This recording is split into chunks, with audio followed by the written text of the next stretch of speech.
Okay, this poem was written originally in Malayalam. Later, it is translated to English. So, the Mad note on the poet. Koyam Parambat Sachidanandan was born in 1946 in Pulot, a village in Kodongalur in the Thrissur district of Kerala. After his early education in the village school, he studied biology at Christ College, Irinjalkuda, and had his masters in English from Maharaja's College, Ernakulam. He obtained his PhD in post-structuralist poetics from the University of Calicut. He joined as a lecturer in English at KKTM College, Pulut in 1968 and moved to Christ College in 1970 where he became a professor of English. He voluntarily retired from his post in 1992 to take up the editorship of Indian Literature, the English Journal of the Indian National Academy in Delhi. In 1996, he was nominated Secretary, the Chief Executive of the Academy, a post from which he retired in 2006. Later, he served as a consultant to the Indian government's Department of Higher Education and to the National Translation Mission. So, and his entire career is into English literature, be it editing or writing literary pieces or involving in any of the literature agencies. So this all this national translation mission, its main purpose is to translate works of indigenous languages or vernacular languages into English or vice versa. He also worked as director, School of Translation Studies and Training at the Indira Gandhi Open University, Delhi. IGNO, I hope you people are aware of it. IGNO, it's the largest open university in the world. He edited the Katha Library of Indian Literature, the Library of South Asian Literature, and Beyond Borders, a journal of South Asian literature and ideas. His literary career, there is a spelling error, it should be HIS. His literary career began with the publication of Kurukshetram, a collection of essays on poetry, 1970, and Anchu Suryan, a collection of poems, 1971. What do you call collection of poems as? It is called as anthology. Anthology of, preferably use anthology for poetry. Generally, we can use it for any literary piece. Since then, he has published several books of poetry, criticism, plays, travelogues, and translations of poetry and plays. So here, uh, criticism means what? Let's say you watch a movie. For example, you watch a movie, then you convey your opinion, perception. That is called as criticism. When it comes to literary criticism, they assess a literary work. It could be poetry or play or short story. They assess the literary work and then they criticize, offer their criticism. Okay, there is nothing personal in them. At times, it leads to personal criticism also, but they criticize from the literature point of view. Plays means drama. Travelogues means if you have the habit of traveling to different places, you write, you develop the habit of, you have the habit of writing down the diaries, and later you pen down your experiences in detail. Means you to pen down your travel experiences. How did you feel? What was your expectation before moving to that place? Did the visit meet your expectations? Was there anything surprising like that? And translations of poetry and plays. So there is a huge debate regarding translations, just like how we have dubbing issue. Similarly, we have issues related to translation also. Why should we even proceed with translation? But while we are translating, we lose the essence. Some even say it's not just translation, it's transcreation. So when you're translating anything from Kannada to English or Hindi to English, you are not just literally translating it, you are creating something new. Note on the poem. The poem is all about the unique people on this earth called mad, the mentally challenged ones. So here, nowadays we are not supposed to use this terminology, mentally challenged. We use a different term. We use an euphemism. We call them as differently abled, because if you call somebody as mentally challenged, it leads to a lot of negative emotions. Therefore, we call them as differently abled. He says they have no caste. Who do not have caste? These children or people who are mentally challenged or differently abled, they have no caste, no creed, or no religion, and they are different, not like us. And they are different. They are not similar to us. They go beyond the gender and live outside their thinking. See, we are prejudiced, isn't it? We have prejudices towards other gender. Okay, there are we have prejudicial notions like a man should not cry, a girl should not be very assertive. So all these wrong notions we have, but these people will not have any such notions. We do not deserve their innocence, and their language is not to do with dreams but of the different reality, as their love is something like the moonlight, and it happens to flow on the moon on the full moon night called Paurnami. Paurnami. Full moon day, half moon day, we call it as, right? Then their illusions are such that we have not heard of their gods, deities. They are happy and gay, shaking their wings like the angels do, shrugging their shoulders in innocence.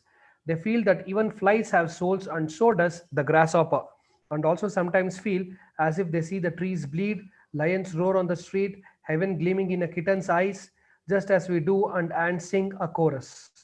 They feel like they calm the cyclone over a Mediterranean sea with their walk sounding a pounding that would calm the sea. The best part is when it comes to time. Our century is their second, and in 20 seconds they reach Jesus Christ and give another 6. They are with Lord Buddha. They walk restless as if the earth is boiling, but remember, the mad are not mad like us.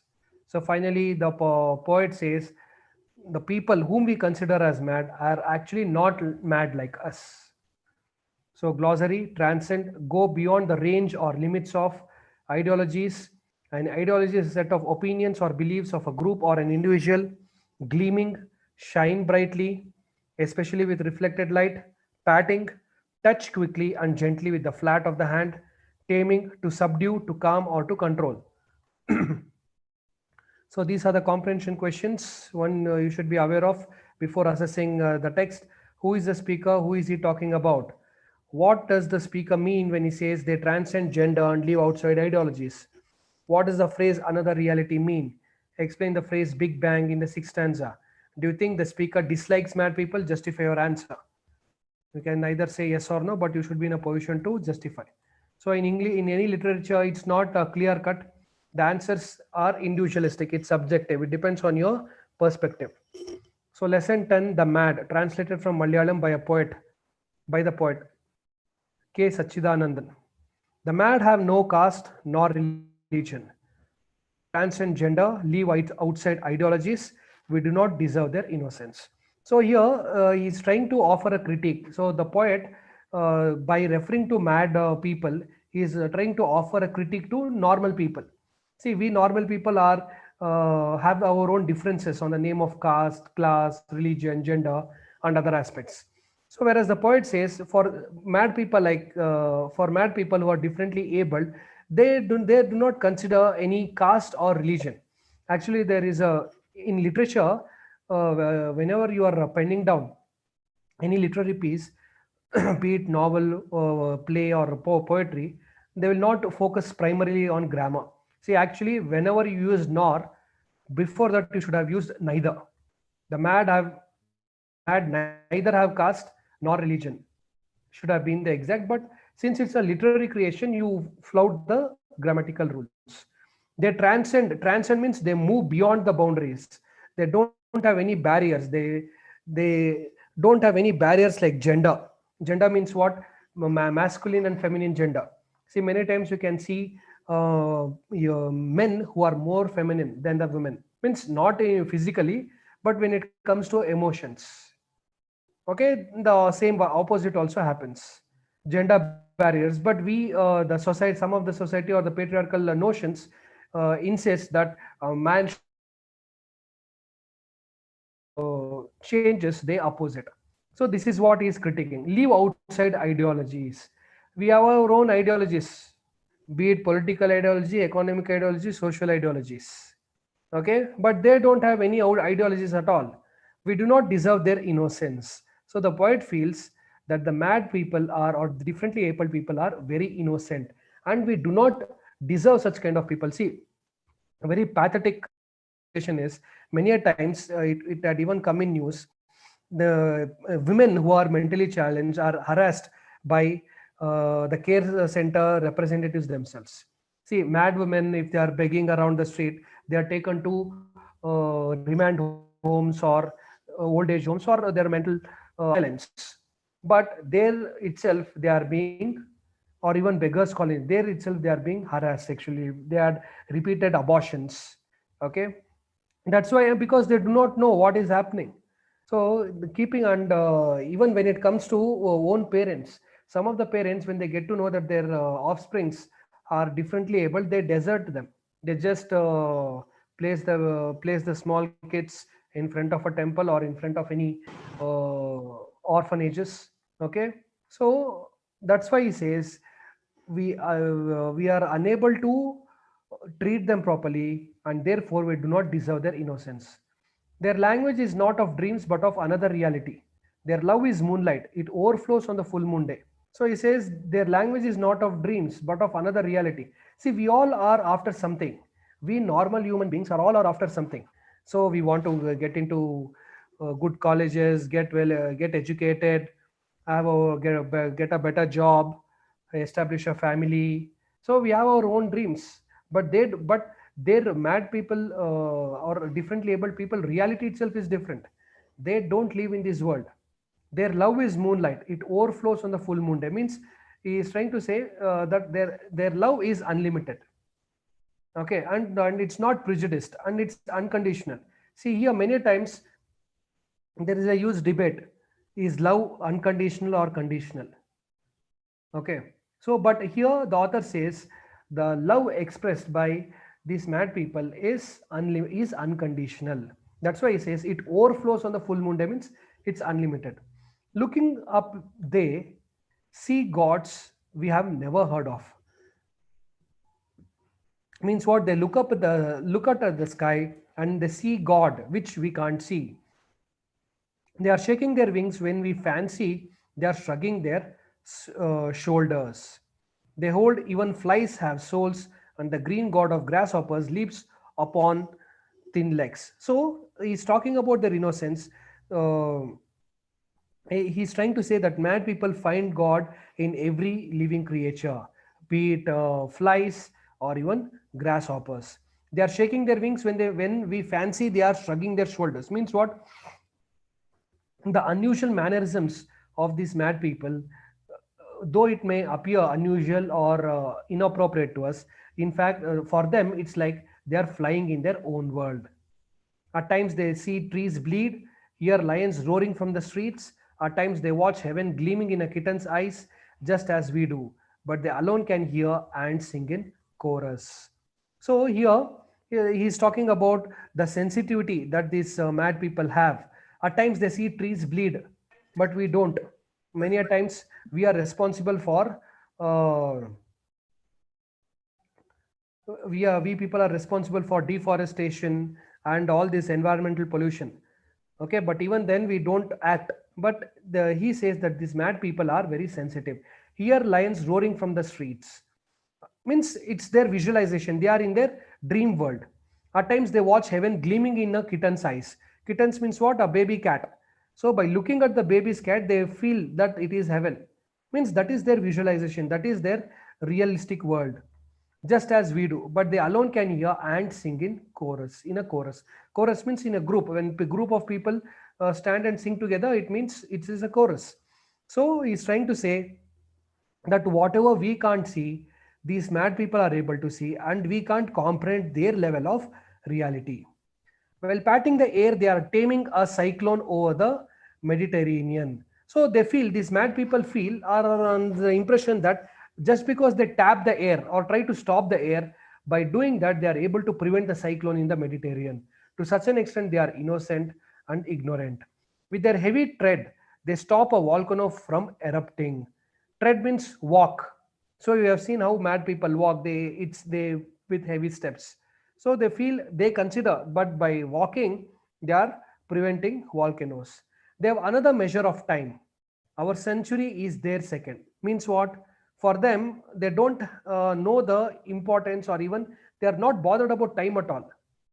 Okay, because they don't belong to this world. Their world is different, and their perception about the world is different. Therefore, the author says they have another measure of time. Our century is their second. Means if we spend 100 years, for them it is just like second, because they are not bothered about time at all.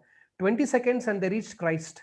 6 more, they are with the Buddha. Means they are that much close to the gods, be it Christ or the Buddha. 20 seconds and they reach the Christ, means in their vision. See, many times in movies also you may have come across hero telling to the heroine, I will go around a world tour. Then heroine asks, do you have that much money? Then he circles the heroine, then he says, you are my world, isn't it? So similarly, these people also, they transcend time. Okay, for them, time is immaterial. At time now, if they think about Buddha, the next moment they will think about Christ. In a single day, they reach the Big Bang and the beginning. Means what? They behave that in such a primitive manner, and it appears that where do we, and it poses a question to us regarding where do we stand in terms of their reality. They go on walking restless, for their earth is boiling still. Okay, so he says again, you may have seen how mad people walk with heavy steps, and they walk restlessly because they don't have any aim, they do not know where to go, what is the purpose of going, and all other aspects. So the way they walk restlessly appears to the viewer that there is something, the earth is burning beneath, which is hurting their feet, therefore they are moving restlessly. The mad are not mad like us. So here, what the author is trying to say, this last two lines is very much important. The mad are not mad like us. By using mad people as a reference, he is calling normal people only as mad. Okay, because what all mad people are not doing, we are doing it. We are leading a aimless or a restless life. That is what he intends to say, okay, about mad people.